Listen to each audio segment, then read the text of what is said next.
여러분, 안녕하세요. 요즘 강남 거리를 걷다 보면 중국어가 심심치 않게 들려옵니다. 특히 압구정이나 청담동 일대의 고급 카페, 피부과, 성형외과에서 말이죠. 이들은 대체 누구일까요? 단순한 관광객일까요? 아니면 다른 이유가 있을까요? 오늘 들려드릴 이야기는 실제로 일어나고 있는 일입니다. 중국의 부유한 상류층 여성들이 한국으로 몰려오고 있는 현상, 그 뒤에 숨겨진 진실을 파헤쳐 보겠습니다. 상하이의 화려한 펜트하우스에서 살던 재벌가 딸이 왜 서울의 작은 오피스텔로 피난을 와야 했는지, 그리고 그들이 한국에서 어떻게 새로운 삶을 시작하고 있는지 말입니다. 이 이야기를 끝까지 들으시면 지금 우리 주변에서 일어나고 있는 거대한 변화의 물결을 이해하실 수 있을 겁니다. 그럼 지금부터 함께 들어보시죠. 그리고 영상이 도움이 되셨다면 구독과 좋아요, 알림 설정까지 부탁드립니다. 2024년 3월 상하이 황푸강이 내려다 보이는 최고급 펜트하우스에서 파티가 한창이었습니다. 샴페인 잔을 든 젊은 여성들의 웃음소리가 밤하늘로 퍼져나갔죠. 그 중심에 류잉첸이 서 있었습니다. 29살의 그녀는 상하이에서 미디어 회사를 운영하는 아버지 밑에서 자란 전형적인 부유층 자녀였습니다. 하지만 그날 밤 잉첸의 마음은 전혀 평온하지 않았습니다. 친구들과 함께 웃고 떠들면서도 테이블 아래에서는 스마트폰으로 환율을 계산하고 있었거든요. 위안화 대비 달러 환율, 그리고 원화 환율까지 말입니다. 요즘 들어 이런 계산이 습관이 되어버렸습니다. 최근 몇 달간 중국 경제에 먹구름이 드리워지고 있었습니다. 부동산 가격이 급락하면서 잉첸의 지인들 중에도 회사를 접는 사람들이 늘어나고 있었죠. 어제는 어려서부터 함께 자란 친구 하나가 우리 아버지 회사가 위험하다며 울먹이는 전화를 걸어왔습니다. 잉첸은 샴페인을 한 모금 마시며 창밖을 내다봤습니다. 화려한 상하이의 야경이 펼쳐져 있었지만 왠지 모르게 불안했습니다. 마치 이 모든 것이 언제든 사라질 수 있는 신기루 같다는 생각이 들었거든요. 잉첸아, 뭐 생각해? 친구 린나가 다가와서 물었습니다. 린나는 잉첸과 함께 영국에서 유학한 동갑내기 친구였죠. 아니야, 그냥. 잉첸은 억지로 미소를 지었습니다. 하지만 속으로는 계속 생각하고 있었습니다. 정말 이대로 괜찮을까? 그때 잉첸의 핸드폰이 울렸습니다. 아버지였습니다. 이렇게 늦은 시간에 전화를 하는 것은 평소 아버지답지 않았죠. 잉첸은 조용한 방으로 들어가서 전화를 받았습니다. 잉첸아, 내일 아침에 집에 와라. 중요한 얘기가 있다. 아버지의 목소리에는 평소에 없던 무거움이 담겨 있었습니다. 잉첸은 가슴이 두근거리기 시작했습니다. 뭔가 큰일이 벌어지고 있다는 직감이 들었거든요. 파티는 계속되고 있었지만 잉첸에게는 더 이상 즐거워 보이지 않았습니다. 그녀는 조용히 파티장을 빠져나와 집으로 향했습니다. 택시 안에서 계속 생각했습니다. 아버지가 무슨 말을 하려는 걸까? 다음 날 아침 잉첸은 아버지의 서재에 앉아 있었습니다. 평소라면 따뜻한 차 한 잔과 함께 아침 인사를 나누곤 했는데 오늘은 분위기가 사뭇 달랐습니다. 아버지 리젠밍은 심각한 표정으로 서류들을 정리하고 있었죠. 잉첸아, 우리 회사가 어려워지고 있구나. 아버지가 입을 열었습니다. 정부 정책이 바뀌면서 미디어 업계 전체가 타격을 받고 있어. 구조조정이 불가피할 것 같다. 잉첸은 놀란 표정을 지었습니다. 아버지 회사는 늘 탄탄하다고 생각했거든요. 그럼 우리는 어떻게 되는 건가요? 한국에 있는 오피스텔을 매도하는 것을 검토해야 할 것 같다. 아버지가 말했습니다. 그 오피스텔은 몇 년 전에 투자 목적으로 구입한 것이었습니다. 그 순간 잉첸은 깜짝 놀라며 말했습니다. 아버지, 그건 안 돼요. 그게 우리 마지막 보험이라고 하셨잖아요. 아버지는 한숨을 내쉬었습니다. 그래, 알고 있다. 하지만 지금 상황이 그렇지 않단다. 바로 그 순간 잉첸의 핸드폰이 요란하게 울렸습니다. 린나였습니다. 전화를 받자마자 린나의 울음소리가 들려왔습니다. 잉첸아, 큰일 났어. 우리 아버지가 연행됐어. 잉첸은 얼굴이 하얗게 질렸습니다. 린나의 아버지는 대형 건설 회사를 운영하는 사업가였는데 반부패 조사에 걸려든 것 같았습니다. 지금 어디야? 내가 갈게. 잉첸은 황급히 말했습니다. 전화를 끊고 나서 잉첸은 아버지를 바라봤습니다. 아버지의 표정도 굳어 있었습니다. 둘 다 똑같은 생각을 하고 있었죠. 우리도 안전하지 않다. 아버지, 혹시 우리도 위험한 건 아니죠? 잉첸이 떨리는 목소리로 물었습니다. 아버지는 잠시 침묵한 후 대답했습니다. 모르겠다. 하지만 데뷔는 해야 할 것 같구나. 그날 오후 잉첸은 린나를 만나러 갔습니다.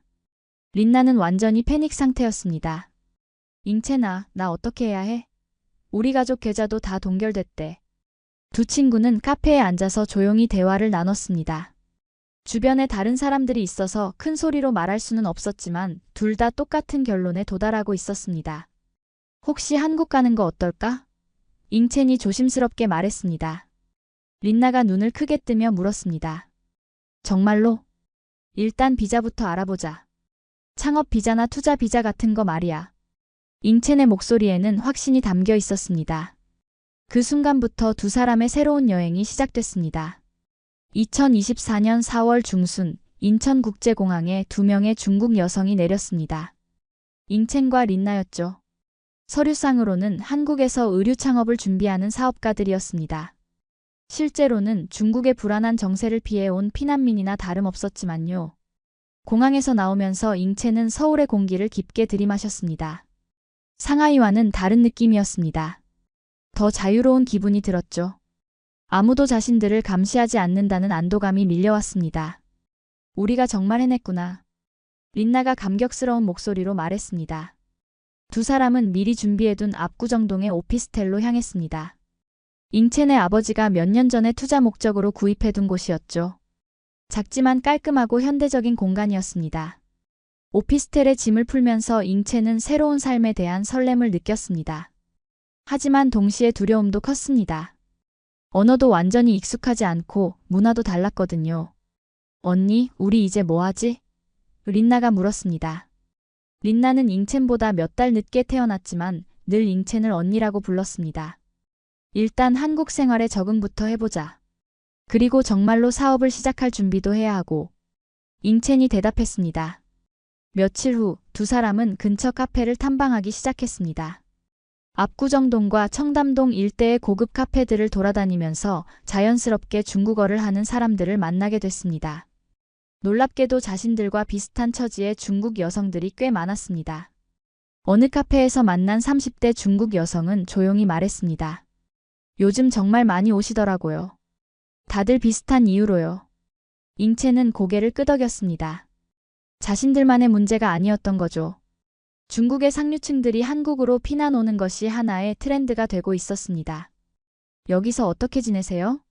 린나가 궁금해하며 물었습니다. 처음엔 힘들었어요. 하지만 한국 사람들이 생각보다 친절하더라고요. 특히 사업하는 분들은 정말 프로페셔널해요. 그 여성이 대답했습니다. 잉첸은 마음속으로 다짐했습니다. 나도 여기서 제대로 된 삶을 만들어보자. 그 무렵 잉첸은 우연한 계기로 한국의 뷰티 산업에 관심을 갖게 됐습니다. 피부과와 성형외과를 다니면서 한국의 의료기술에 감탄했거든요. 그리고 생각했습니다. 중국 여성들이 이런 걸 얼마나 좋아할까?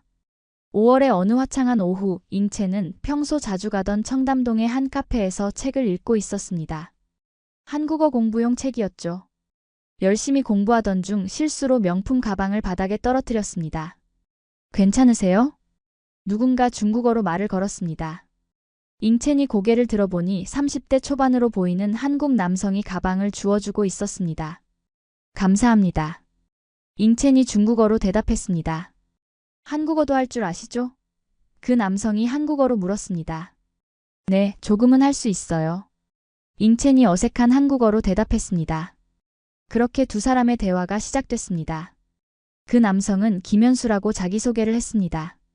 스타트업을 운영하고 있고 어릴 때 중국에서 살았던 적이 있어서 중국어를 할 줄 안다고 했죠.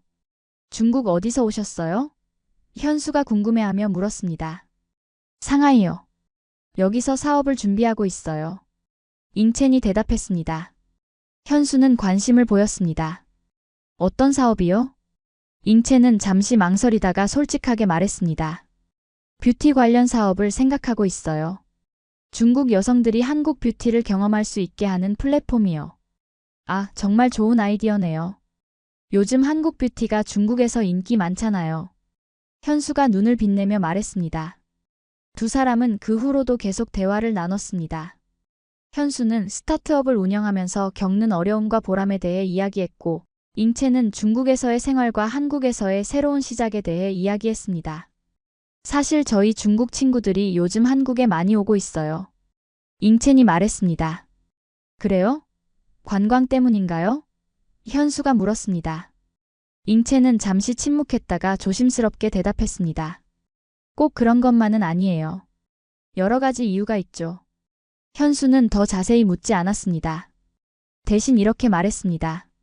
어떤 이유든 한국에서 좋은 시간 보내시길 바라요. 그리고 사업도 잘 되시고요. 그 말에 잉채는 마음이 따뜻해졌습니다. 현수에게서 진정성을 느꼈거든요. 돈이나 이익을 바라지 않는 순수한 관심을 받은 것은 정말 오랜만이었습니다. 혹시 시간 되실 때 사업 관련해서 조언을 구할 수 있을까요? 잉채니 용기를 내서 물었습니다. 물론이에요. 언제든지 연락하세요. 현수가 명함을 건네며 미소를 지었습니다. 그날 밤 잉채는 오랜만에 편안한 마음으로 잠들 수 있었습니다.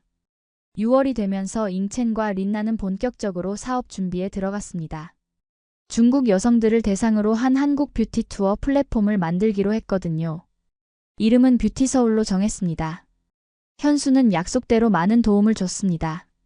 사업자 등록 방법부터 시작해서 마케팅 전략까지 친절하게 알려줬죠. 그 과정에서 잉첸과 현수는 자연스럽게 가까워졌습니다. 한국에서 사업하는 게 생각보다 체계적이네요. 잉첸이 감탄하며 말했습니다. 한국은 작은 나라지만 시스템은 꽤 잘 되어 있어요. 특히 창업 지원 정책이 좋고요. 현수가 설명했습니다. 두 사람은 함께 정부 창업 지원센터도 방문했습니다. 외국인을 위한 창업 프로그램도 있다는 걸 알게 됐죠. 잉채는 점점 한국에서의 미래를 구체적으로 그려볼 수 있게 됐습니다. 한편 린나는 뷰티샵과 피부과를 돌아다니며 파트너십을 구축하는 일을 맡았습니다. 처음엔 언어 때문에 어려움이 있었지만 통역 앱의 도움을 받아가며 조금씩 성과를 내고 있었습니다. 언니, 강남에 있는 피부과 원장님이 우리 사업에 관심을 보이셔. 린나가 신나게 보고했습니다. 정말? 어떻게 반응하시던데? 잉첸이 물었습니다. 중국 고객들이 정말 많이 오신다고 하더라고. 그런데 개별적으로 오시니까 체계적인 서비스를 제공하기 어렵다는 거야. 우리 같은 플랫폼이 있으면 서로 윈윈할 수 있을 것 같다고 하셨어. 잉채는 흥분했습니다. 시장에 니즈가 확실히 있다는 확신이 들었거든요. 그 무렵 현수와의 관계도 점점 깊어지고 있었습니다. 처음엔 단순한 비즈니스 조언자였지만 이제는 서로의 일상을 나누는 사이가 됐습니다. 잉첸 씨는 정말 대단해요. 어느 날 저녁 현수가 말했습니다. 고향을 떠나서 새로운 나라에서 사업을 시작한다는 게 쉬운 일이 아닌데. 전 그냥 살아남으려고 하는 거예요. 잉첸이 쓸쓸하게 미소 지으며 대답했습니다. 그 말에 현수는 더 궁금해졌습니다. 중국이 그렇게 어려워졌나요? 잉첸은 잠시 망설이다가 솔직하게 이야기했습니다. 중국의 경제 상황, 정치적 불안정, 그리고 상류층에 대한 감시와 압박에 대해서 말이죠. 현수는 진지하게 들어줬습니다. 그리고 말했습니다. 힘드셨겠어요. 하지만 여기서는 자유롭게 사실 수 있을 거예요. 그 말이 잉첸에게는 큰 위로가 됐습니다. 처음으로 누군가가 자신의 상황을 이해해주는 것 같았거든요. 하지만 그 평화로운 시간은 곧 끝나게 됩니다. 7월의 어느 무더운 밤, 잉첸은 갑작스러운 전화에 잠에서 깼습니다. 중국 번호였습니다. 아버지의 비서였죠. 잉첸 양, 큰일 났습니다. 회장님께서 조사를 받게 되셨어요. 잉첸은 머리가 하얗게 변하는 것을 느꼈습니다. 그동안 예상했던 일이 마침내 벌어진 것이었습니다. 그럼 우리 계좌는 어떻게 되는 건가요? 잉첸이 떨리는 목소리로 물었습니다. 모든 계좌가 동결됐습니다. 부동산도 압류 절차에 들어갔고요. 전화를 끊고 나서 잉첸은 한동안 멍하니 앉아 있었습니다. 예상했던 일이긴 했지만 막상 현실이 되니 충격이 컸습니다. 다음 날 아침 잉첸은 린나에게 모든 상황을 말했습니다. 린나도 크게 놀랐습니다. 그럼 우리 어떻게 하지? 중국으로 돌아가야 하나? 린나가 불안해하며 물었습니다. 모르겠어. 일단 상황을 좀 더 지켜보자. 잉첸이 대답했습니다. 하지만 상황은 점점 악화됐습니다. 며칠 후에는 잉첸의 어머니로부터 전화가 왔습니다.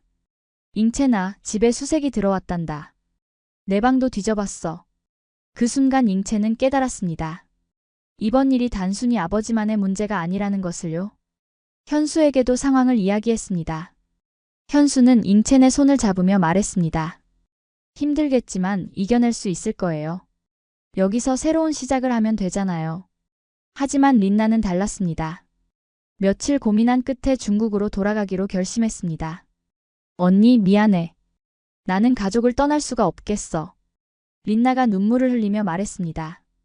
잉채는 린나를 이해했습니다. 누구나 자신만의 선택을 할 권리가 있으니까요. 괜찮아. 네가 행복한 선택을 하는 게 맞아. 잉채는 린나를 안아주며 말했습니다. 린나가 떠난 후 잉채는 혼자 남게 됐습니다. 처음으로 완전히 혼자가 된 거죠. 돈도 별로 없고 의지할 사람도 현수밖에 없는 상황이었습니다. 그날 밤 잉채는 오랫동안 창밖을 바라봤습니다. 서울의 야경이 여전히 아름다웠지만 마음은 복잡했습니다. 정말 여기서 새로 시작할 수 있을까? 하지만 동시에 다른 생각도 들었습니다. 이번 기회에 정말로 자유로워질 수 있을지도 모르겠다. 그 순간 잉채는 중요한 결심을 했습니다. 8월이 되면서 잉채는 인생에서 가장 중요한 결정을 내려야 하는 시점에 이르렀습니다. 중국의 상황은 더욱 악화됐고 아버지는 재판을 받게 됐습니다. 가족들은 잉채에게 돌아오라고 했지만 잉채의 마음은 이미 정해져 있었습니다. 현수 씨, 저 한국에서 계속 살고 싶어요. 어느 날 저녁 잉채는 현수에게 말했습니다.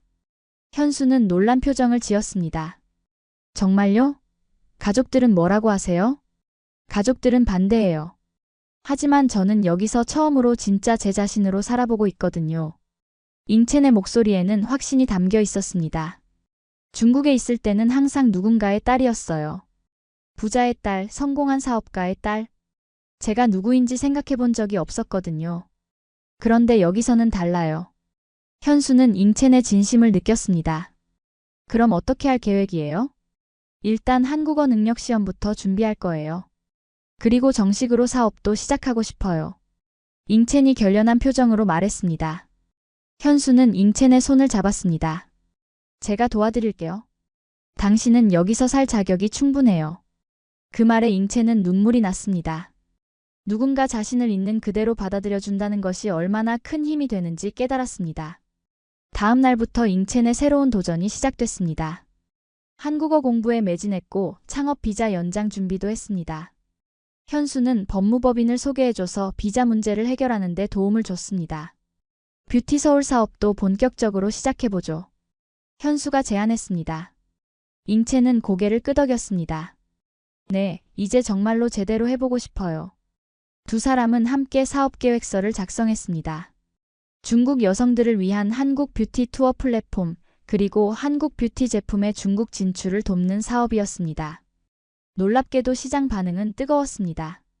잉채니 SNS에 올린 한국 뷰티 체험 후기들이 중국에서 화제가 됐거든요.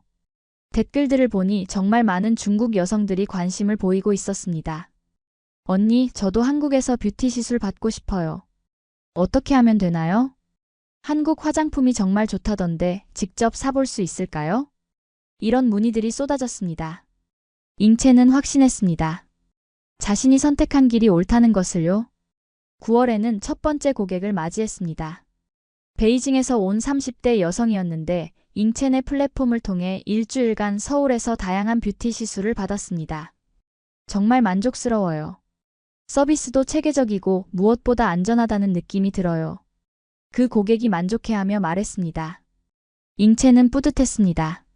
자신만의 사업을 통해 다른 사람들에게 도움을 줄 수 있다는 것이 행복했거든요. 그 무렵 한국어 능력 시험 결과도 나왔습니다. 다행히 합격이었습니다. 이제 귀화 신청을 위한 첫 번째 조건을 충족한 거죠. 축하해요. 현수가 꽃다발을 들고 나타났습니다. 고마워요. 정말 많이 도와주셔서. 잉채니 진심으로 감사 인사를 했습니다. 이제 시작이에요. 앞으로 더 많은 일들이 기다리고 있을 거예요. 현수가 따뜻하게 미소 지었습니다. 그날 밤 잉채는 중국에 있는 어머니에게 전화를 걸었습니다. 엄마, 저 여기서 정말 잘 지내고 있어요. 걱정하지 마세요. 어머니는 여전히 걱정스러워했지만 잉첸의 목소리에서 행복함을 느낄 수 있었습니다. 2025년 봄, 잉첸의 삶은 완전히 달라져 있었습니다. 뷰티 서울은 이제 월 매출 5천만 원을 넘나드는 성장하는 스타트업이 됐습니다. 중국에서 한국으로 뷰티 투어를 오는 고객들이 꾸준히 늘어나고 있었거든요. 더 중요한 것은 잉첸 자신의 변화였습니다. 한국어도 유창해졌고 한국 문화에도 완전히 적응했습니다. 무엇보다 자신감이 생겼습니다. 이제 정말 한국 사람 같아요. 현수가 농담조로 말했습니다. 두 사람의 관계도 연인 사이로 발전했습니다. 현수는 잉첸에게 프러포즈까지 했죠. 잉첸 씨, 저와 결혼해주세요. 그리고 진짜 한국 사람이 되어주세요. 현수가 무릎을 꿇고 말했습니다. 잉첸은 행복한 눈물을 흘리며 대답했습니다. 네, 좋아요. 결혼 준비와 함께 귀화 신청도 본격적으로 시작했습니다. 서류 준비가 복잡했지만 현수와 함께하니 어렵지 않았습니다. 그런데 어느 날 예상치 못한 일이 벌어졌습니다. 강남의 한 피부과 앞에서 낯선 중국 여성이 잉첸에게 다가온 것입니다. 혹시 뷰티서울 운영하시는 분이세요? 그 여성이 조심스럽게 물었습니다. 네, 맞습니다. 어떻게 알아보셨어요? 잉첸이 놀라며 대답했습니다. SNS에서 봤어요. 저도 중국에서 왔거든요. 베이징에서 온 리메이라고 해요. 리메이는 30대 초반의 여성으로 잉첸과 비슷한 처지였습니다. 중국의 정치적 상황 때문에 한국으로 피난 온 상류층 출신이었죠. 저도 여기서 새로 시작하고 싶은데 어떻게 하면 될까요? 리메이가 간절한 표정으로 물었습니다. 잉첸은 1년 전에 자신을 보는 것 같았습니다. 불안하고 두려워하지만 새로운 삶에 대한 희망을 품고 있는 모습 말이죠. 당연히 할 수 있어요. 저도 처음엔 아무것도 몰랐거든요. 잉첸이 따뜻하게 미소 지으며 말했습니다. 정말요? 그럼 저한테도 기회가 있을까요? 물론이죠. 여기는 노력하는 사람에게 기회를 주는 곳이에요. 그리고 중국에서 오는 이유, 이제 당신도 곧 이해하게 될 거예요. 잉첸은 리메이에게 자신의 명함을 건네며 말했습니다. 언제든 연락하세요. 제가 도와드릴 수 있는 건 뭐든 도와드릴게요. 그날 저녁 잉첸은 현수와 함께 한강을 걸으며 말했습니다. 오늘 또 다른 중국 분을 만났어요. 저와 비슷한 처지의 분이더라고요. 요즘 정말 많이 오시는 것 같네요. 현수가 말했습니다. 네, 그리고 저는 그분들을 도와주고 싶어요. 제가 받은 도움을 다른 사람들에게도 나눠주고 싶거든요. 현수는 잉첸을 바라보며 말했습니다. 당신은 정말 대단한 사람이에요. 어려운 상황을 기회로 바꾸는 능력이 있어요. 저 혼자 한 게 아니에요. 당신이 있었기 때문에 가능했던 거죠. 잉첸이 현수의 손을 꼭 잡으며 대답했습니다. 몇 달 후 잉첸의 귀화 신청이 승인됐습니다. 이제 그녀는 진짜 한국 사람이 됐습니다. 뷰티서울도 계속 성장해서 직원 10명을 고용하는 회사가 됐죠. 그리고 리메이를 비롯해서 잉첸이 도움을 준 중국 여성들도 하나둘씩 한국에서 자리를 잡아가고 있었습니다. 이들은 서로 네트워크를 형성해서 정보를 공유하고 도움을 주고받았습니다. 이제 정말 새로운 시대가 시작된 것 같아요. 잉첸이 사무실에서 서울 시내를 내려다보며 말했습니다. 중국의 상류층 여성들이 한국으로 오는 흐름은 계속되고 있었습니다. 그리고 잉첸처럼 이곳에서 새로운 삶을 개척하는 사람들도 늘어나고 있었죠. 잉첸은 깨달았습니다. 위기가 때로는 가장 큰 기회가 될 수 있다는 것을요. 그리고 진정한 자유는 돈이 아니라 자신의 선택으로 만들어가는 것이라는 사실도 말입니다. 지금 이 순간에도 어디선가 새로운 꿈을 안고 한국 땅을 밟고 있을 또 다른 여성들을 생각하며 잉첸은 미소를 지었습니다. 바르샤바 국립대학교 동아시아학과 강의실에서 일어난 믿을 수 없는 일이 있습니다. 중국어 전공 3년차 학생 알렉산드라가 교수에게 이런 말을 했죠. 교수님, 저는 중국어를 그만두고 한국어를 배우고 싶습니다. 교수는 황당해했습니다. 3년간 쌓은 걸 포기한다고? 하지만 알렉산드라는 확신에 차 있었어요. 도대체 무엇이 이 조용하고 내성적인 폴란드 여학생을 이렇게 변화시켰을까요? 그리고 이런 일이 알렉산드라에게만 일어난 게 아니라는 사실. 지금 유럽 전역에서 벌어지고 있는 놀라운 변화의 시작이었다는 걸 아시나요? 오늘은 한 여학생의 용기 있는 선택이 어떻게 전 세계 대학가의 판도를 바꾸고 있는지 그 생생한 이야기를 들려드리겠습니다. 구독과 좋아요, 그리고 알림 설정까지 미리 부탁드릴게요. 바르샤바 국립대학교 4층 강의실, 오후 2시 중국어 회화 수업이 한창이었습니다. 21살 알렉산드라는 창가 뒷자리에 앉아 멍하니 바깥을 바라보고 있었어요. 교수가 중국의 경제 성장과 미래 전망에 대해 열변을 토하고 있었지만 알렉산드라의 귀에는 전혀 들리지 않았습니다. 중국어는 21세기 글로벌 언어입니다. 여러분이 지금 배우고 있는 이 언어가 바로 여러분의 미래를 결정할 거예요. 교수의 목소리가 강의실에 울렸죠. 하지만 알렉산드라는 고개를 끄덕이지 못했습니다. 3년째 중국어를 공부하고 있었지만 왜인지 마음이 텅 비어있는 기분이었거든요. 수업이 끝나고 친구들과 카페테리아에서 점심을 먹으면서도 알렉산드라는 조용했습니다. 너 요즘 왜 그래? 중국어 성적도 좋고 교수님도 너를 좋게 보시는데? 친구 마르타가 걱정스럽게 물었어요. 알렉산드라는 쓴웃음을 지었습니다. 나도 모르겠어. 그냥 뭔가 맞지 않는 느낌이야. 그날 밤 기숙사 방으로 돌아온 알렉산드라는 책상 앞에 앉았습니다. 중국어 교재들이 산더미처럼 쌓여 있었어요. 한자 연습장, 회화 교재, 문법책. 3년 동안 정말 열심히 공부했었죠. 부모님도 자랑스러워했고 교수님들도 인정해 주었습니다. 하지만 왜 이렇게 허전할까요? 알렉산드라는 노트북을 켰습니다. 과제를 하려던 참이었는데 뭔가 다른 걸 보고 싶었어요. 넷플릭스를 클릭했죠. 화면에 여러 콘텐츠들이 뜨는 가운데 한 다큐멘터리가 눈에 들어왔습니다. BTS Permission to Dance on Stage라는 제목이었어요. 뭐지 이건? 별 생각 없이 클릭했습니다. 화면 속에서 7명의 청년들이 무대에서 노래하고 있었어요. 처음엔 그저 평범한 아이돌 콘서트인 줄 알았습니다. 하지만 시간이 지날수록 뭔가 달랐어요. 이들의 눈빛에서 진정성이 느껴졌습니다. 특히 한 멤버가 팬들을 바라보며 말하는 장면에서 알렉산드라는 가슴이 뭉클해졌어요. 자막으로 번역된 내용이었지만 그 진심이 고스란히 전해졌습니다. 우리는 여러분과 함께 꿈을 꾸고 싶습니다. 언어가 달라도, 문화가 달라도 음악으로 하나가 될 수 있다고 믿어요. 알렉산드라는 모르는 사이에 눈물이 흘렀습니다. 3년 동안 중국어를 배우면서도 느끼지 못했던 감정이었어요. 뭔가 가슴 깊은 곳에서 울림이 있었습니다. 다큐멘터리가 끝나고 알렉산드라는 멍하니 앉아 있었습니다. 가슴 한편이 뜨거워지는 느낌이었어요. 방금 본 영상 속 가사들이 자꾸 머릿속에 맴돌았습니다. 자막으로 봤던 내용들이 정확한지 궁금해졌죠. 알렉산드라는 구글을 켜고 BTS의 가사를 검색했습니다. 한국어 원문을 보는 순간 놀라운 일이 일어났어요. 글자 자체는 전혀 알 수 없었지만 뭔가 아름다웠습니다. 한글의 곡선과 직선이 어우러진 모습이 예술 작품 같았어요. 이게 한국어구나. 알렉산드라는 중얼거렸습니다. 그날부터 알렉산드라의 일상이 바뀌기 시작했어요. 중국어 수업이 끝나면 도서관으로 향했습니다. 하지만 중국어 교재 대신 한국어 관련 자료를 찾았죠.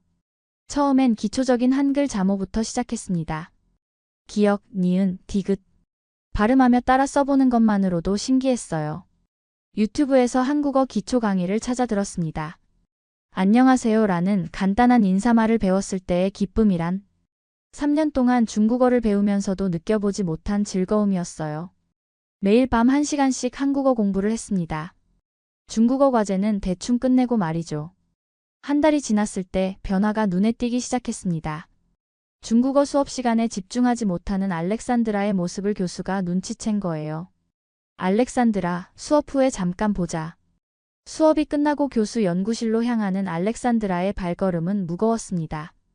요즘 수업 태도가 많이 달라졌네. 무슨 일이 있나? 교수의 물음에 알렉산드라는 한동안 말을 잇지 못했어요.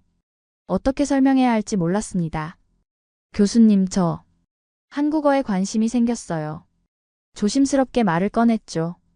교수는 황당한 표정을 지었습니다. 한국어? 갑자기 왜? 너는 중국어 전공이잖아. 3년 동안 쌓은 실력을 포기하겠다는 거야? 날카로운 질문이 이어졌어요. 중국은 세계 2위 경제대국이고 중국어는 실용성이 검증된 언어야. 한국어로 뭘 하겠다는 거지? 그날 밤 알렉산드라는 부모님께 전화를 걸었습니다. 한국어 공부에 대한 이야기를 꺼내자 어머니의 목소리가 높아졌어요. 알렉산드라, 정신 차려. 중국어도 제대로 못하면서 또 다른 언어를 배우겠다고? 그게 말이 되니? 아버지도 마찬가지였습니다. 취업할 때 한국어가 중국어만큼 도움이 될 것 같아? 현실적으로 생각해봐. 하지만 알렉산드라는 포기할 수 없었어요. 한국어를 배우는 시간만이 진짜 자신다운 시간이었거든요. 매일 밤 한국 드라마를 보며 발음을 따라했고 한국어 학습 앱을 다운받아 공부했습니다. 혼자만의 비밀이었죠. 2개월이 지나면서 알렉산드라의 한국어 실력이 조금씩 늘었습니다. 간단한 문장 정도는 읽을 수 있게 되었어요.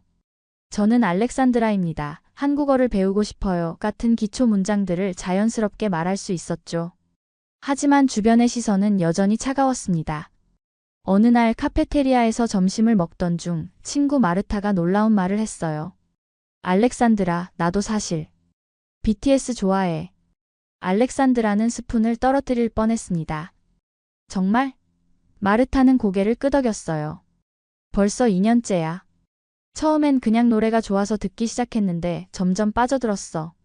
근데 말하기가 부끄러웠어. 그날부터 둘은 함께 한국어를 공부하기 시작했습니다. 도서관 구석자리가 둘만의 한국어 교실이 되었어요. 마르타는 이미 한국어 기초를 어느 정도 알고 있었습니다. 너무 신기해. 우리가 이렇게 한국어로 대화할 수 있다니. 입소문이 퍼지면서 놀라운 일이 일어났습니다. 같은 학과 학생들 중에서 한국어에 관심 있는 사람들이 하나둘 나타나기 시작한 거예요. 이바나, 카롤, 마테우시. 처음엔 5명으로 시작된 모임이 어느새 15명으로 늘어났습니다. 우리 교수님보다 한국어 발음이 더 정확한 것 같은데? 이바나가 농담처럼 말했어요. 모두가 웃었지만 어딘가 진실이 담겨 있었습니다. 중국어 수업에서는 느끼지 못했던 열정이 한국어 공부에서는 자연스럽게 나왔거든요. 극적인 변화가 일어난 건 3월 새학기였습니다. 중국어 강의실에 앉은 학생 수가 눈에 띄게 줄어든 거예요. 20명이었던 수업이 12명으로 줄었습니다.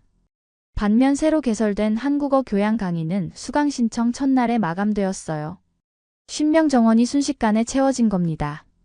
중국어과 교수들은 당황했습니다. 도대체 무슨 일이지? 왜 갑자기 한국어에 이렇게 몰리는 거야? 회의실에서 격론이 벌어졌어요. 일시적인 유행일 거야. K-팝 때문에 그런 거지. 하지만 상황은 점점 심각해졌습니다. 알렉산드라의 지도 교수는 다시 한번 상담을 요청했어요. 정말로 중국어를 포기하겠다는 건가? 3년 동안의 노력을 물거품으로 만들 생각이야? 하지만 알렉산드라의 대답은 확고했습니다. 교수님, 저는 처음으로 제가 진짜 원하는 걸 찾았어요. 한국어를 배울 때만 제가 살아있다는 느낌이 들어요. 그날 밤 알렉산드라는 큰 결심을 했습니다. 한국으로 교환학생을 가겠다고 마음먹은 거예요. 한국어를 제대로 배우려면 한국에서 직접 배워야 한다고 생각했습니다. 인터넷으로 한국 대학들의 교환학생 프로그램을 검색하기 시작했어요. 교환학생 지원서를 작성하는 것은 쉽지 않았습니다. 한국어 실력이 아직 부족했기 때문이에요. 하지만 알렉산드라는 포기하지 않았습니다. 매일 밤 한국어 공부에 매진했어요. 한국어 능력 시험 기출문제를 풀고 한국 유튜브 채널을 구독해서 일상 표현들을 익혔습니다. 가장 큰 장벽은 가족의 반대였어요. 부모님께 교환학생 계획을 말씀드렸을 때 어머니는 화를 내셨습니다.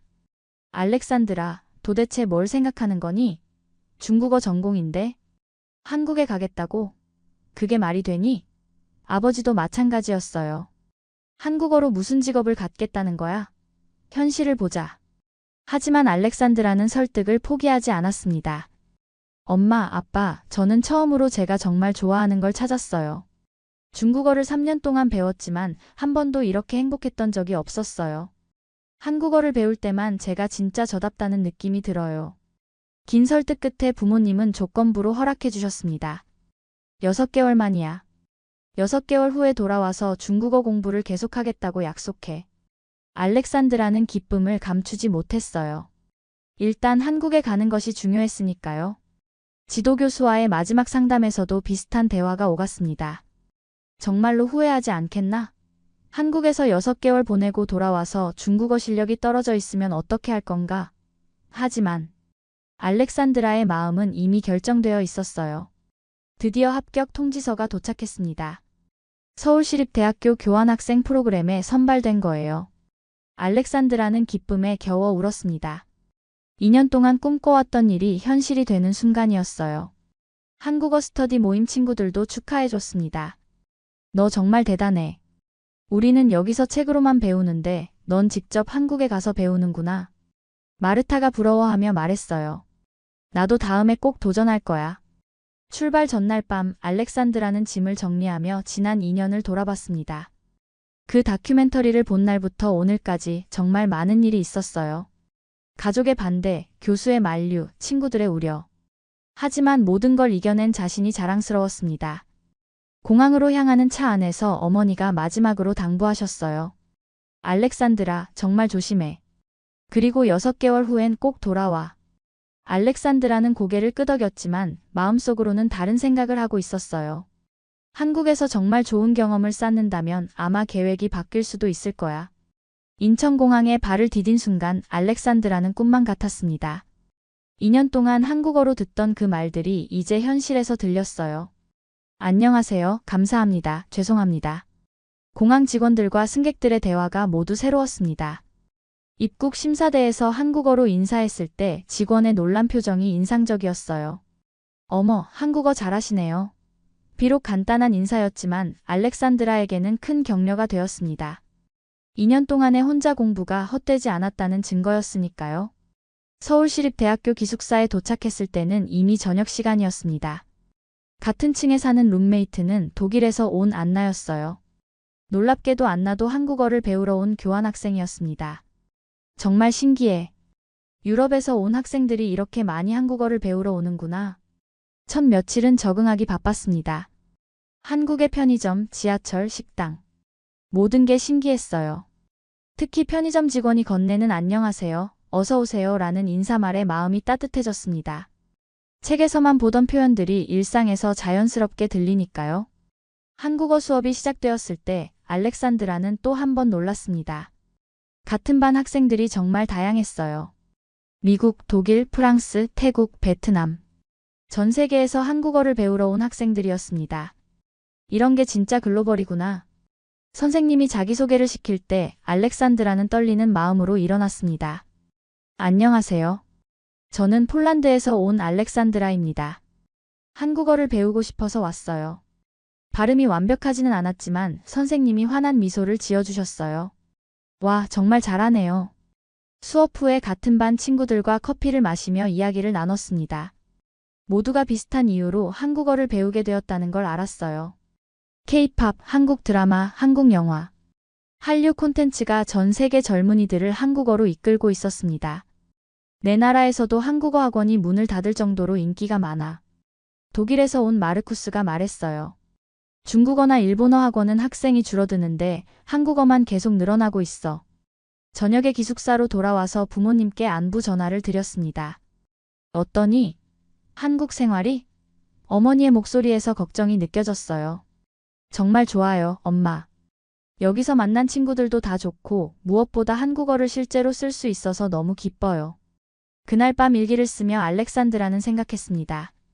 2년 전 그 다큐멘터리를 보지 않았다면 지금 이 순간은 없었을 거야. 정말 인생이 어떻게 바뀔지 모르는구나. 한국에서의 첫 달이 지나면서 알렉산드라의 한국어 실력은 놀라울 정도로 늘었습니다. 매일 한국어를 듣고 말하니까 자연스럽게 늘 수밖에 없었어요.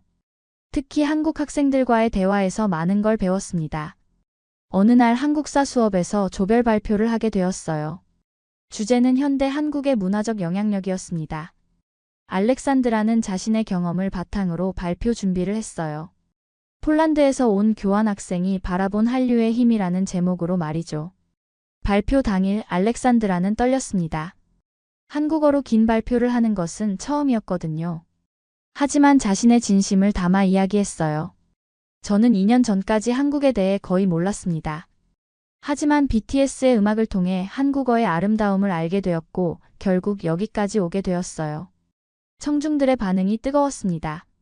한국 학생들도 다른 외국 학생들도 모두 집중해서 들었어요. 한국어를 배우면서 단순히 언어만 배운 게 아니라 새로운 세상을 보는 눈을 얻었습니다. 한국의 정, 한국의 빨리빨리 문화, 한국의 배려심. 이 모든 걸 언어를 통해 느낄 수 있었어요. 발표가 끝나고 박수가 터져 나왔습니다. 한국인 학생 하나가 손을 들었어요.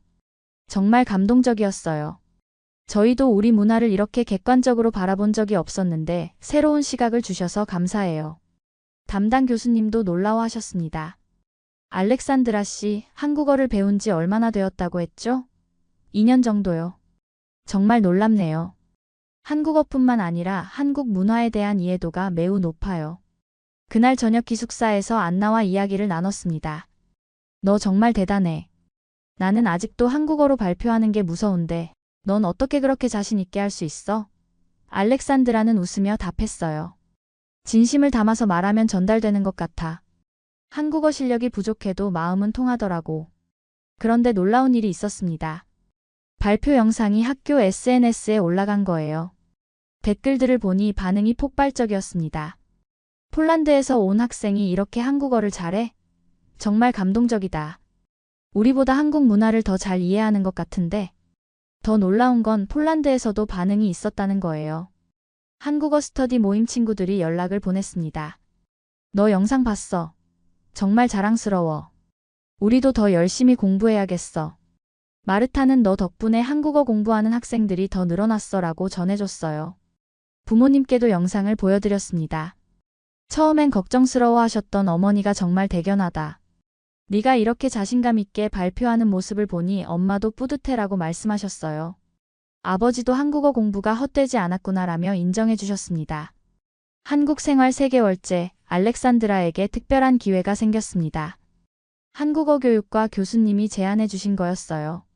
알렉산드라 씨, 다음 주에 한국어 교육 세미나가 있는데 발표해 보지 않겠습니까? 외국인 학습자의 관점에서 한국어 교육에 대해 이야기해 주면 좋을 것 같아요. 처음엔 부담스러웠지만 알렉산드라는 용기를 냈습니다. 자신의 경험이 다른 한국어 학습자들에게 도움이 될 수 있다면 의미 있는 일이라고 생각했거든요. 발표 제목은 언어를 넘어선 문화적 소통, 폴란드 학생의 한국어 학습 여정으로 정했어요. 발표 준비를 하면서 알렉산드라는 자신의 변화를 돌아봤습니다. 2년 전 BTS 다큐멘터리를 보던 그 조용한 학생에서 지금은 한국어로 자신 있게 발표하는 사람이 되었어요. 무엇보다 자신이 진짜 원하는 걸 찾았다는 게 가장 큰 변화였습니다. 세미나 당일 강당에는 한국어 교육 관계자들과 학생들이 가득했어요. 알렉산드라는 긴장했지만 마음속에는 확신이 있었습니다. 저는 3년 전까지 중국어를 전공했습니다. 하지만 지금은 한국어가 제 인생의 중심이 되었어요. 이 변화가 어떻게 가능했는지 말씀드리고 싶습니다. 청중들이 집중해서 들었어요. 한국어는 단순한 언어가 아니었습니다. 한국어를 배우면서 저는 새로운 감정을 표현하는 방법을 배웠어요. 정이라는 감정, 우리라는 공동체 의식, 빨리빨리라는 역동성. 이런 것들은 다른 언어로는 설명할 수 없는 한국만의 문화였습니다. 발표 중간에 알렉산드라는 깜짝 발표를 준비했어요. 폴란드 바르샤바 대학교와 화상통화로 연결한 거였습니다. 화면에 마르타와 이바나 그리고 한국어 스터디 모임 친구들이 나타났어요. 안녕하세요. 저희는 폴란드에서 한국어를 공부하고 있는 학생들입니다. 한국 청중들이 놀랐습니다. 폴란드 학생들이 한국어로 자기소개를 하고 한국어를 배우게 된 계기를 설명하는 모습을 보며 감탄했어요. 알렉산드라 덕분에 저희도 한국어 공부에 더욱 열심히 하게 되었어요. 언젠가 저희도 한국에 가고 싶습니다. 화상통화가 끝나고 알렉산드라는 마무리 발언을 했습니다. 한국어는 이제 전 세계 젊은이들의 꿈을 담는 언어가 되었습니다. 저희 같은 학습자들에게 한국어는 단순한 외국어가 아니라 새로운 세상으로 향하는 문이에요. 발표가 끝나자 우렁찬 박수가 터져 나왔습니다. 한 교수님이 질문했어요. 중국어 전공을 포기하고 한국어를 선택한 것을 후회하지 않나요? 알렉산드라는 미소를 지었습니다. 전혀 후회하지 않습니다. 오히려 제 인생에서 가장 잘한 선택이었어요. 그날 저녁 폴란드에 있는 지도 교수님으로부터 이메일이 왔습니다. 세미나 영상을 보셨던 거예요. 알렉산드라, 미안하다. 처음에 너의 선택을 이해하지 못했는데 이제야 알겠다. 너는 정말 옳은 선택을 했구나. 앞으로 네가 하고 싶은 공부를 마음껏 해라. 나도 응원하겠다. 알렉산드라는 그 이메일을 읽으며 눈물이 났습니다. 2년 동안의 고민과 갈등이 드디어 해소되는 순간이었어요. 이제 정말로 자신의 길을 당당하게 걸어갈 수 있게 되었습니다. 한국에서의 6개월이 거의 끝나갈 무렵 알렉산드라는 중요한 결정을 내려야 했습니다.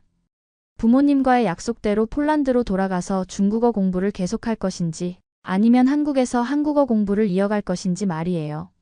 고민 끝에 알렉산드라는 한국어 교육과 대학원 진학을 결정했습니다. 한국어를 더 깊이 있게 공부하고 나중에는 폴란드에서 한국어를 가르치는 교사가 되고 싶었거든요. 한국어 능력 시험 6급도 합격했고 대학원 입학 시험도 통과했어요. 부모님께 말씀드릴 때는 조심스러웠습니다. 하지만 이번에는 반응이 달랐어요. 알렉산드라, 내가 한국에서 보내온 영상들을 보니 정말 달라졌더라. 자신감도 생기고 무엇보다 행복해 보여. 네가 원하는 길을 가거라. 어머니의 축복이었습니다. 아버지도 마찬가지였어요. 처음엔 이해하기 어려웠지만 이제 보니 네가 옳았구나. 한국어가 이렇게 전 세계적으로 인기가 많을 줄 몰랐어. 한국어 교사가 되면 정말 좋은 직업이 될 것 같다. 폴란드 바르샤바 대학교에서도 놀라운 변화가 일어났습니다. 한국어 강좌가 정식 과목으로 개설된 거예요. 그리고 알렉산드라에게 특별 강의를 해달라는 요청이 왔습니다. 화상으로 한국어 학습의 실제와 한국 문화 이해라는 주제로 강의를 하게 된 거예요. 강의 당일 200명이 넘는 학생들이 온라인으로 참여했습니다. 알렉산드라는 한국에서 직접 중계했어요. 안녕하세요, 여러분. 3년 전 여러분과 같은 자리에 앉아있던 알렉산드라입니다.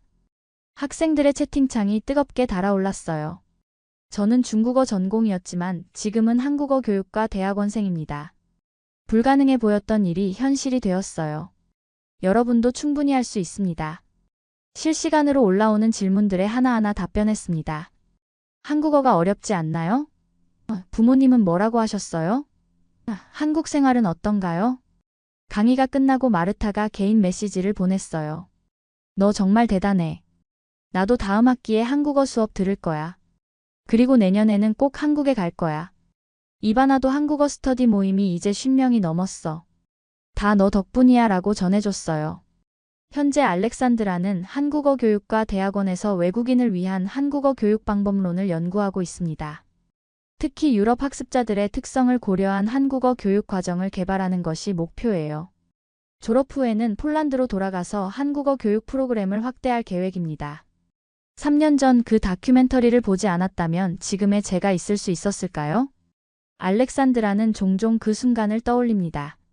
한편 이 다큐멘터리가 한 사람의 인생을 완전히 바꿔놓았고 그 변화는 이제 더 많은 사람들에게 영향을 미치고 있어요. 지금 전 세계에서는 알렉산드라 같은 학생들이 계속 늘어나고 있습니다. 한국어는 더 이상 동아시아의 한 나라 언어가 아니라 전 세계 젊은이들의 꿈과 열정을 담는 글로벌 언어가 되었어요. 그리고 그 변화의 중심에는 용기 있게 자신의 길을 선택한 알렉산드라 같은 사람들이 있습니다. 오늘도 어딘가에서 누군가는 처음으로 한글을 배우고 처음으로 안녕하세요 라고 인사하며 새로운 꿈을 키우고 있을 거예요. 한국어 열풍은 이제 시작일 뿐입니다.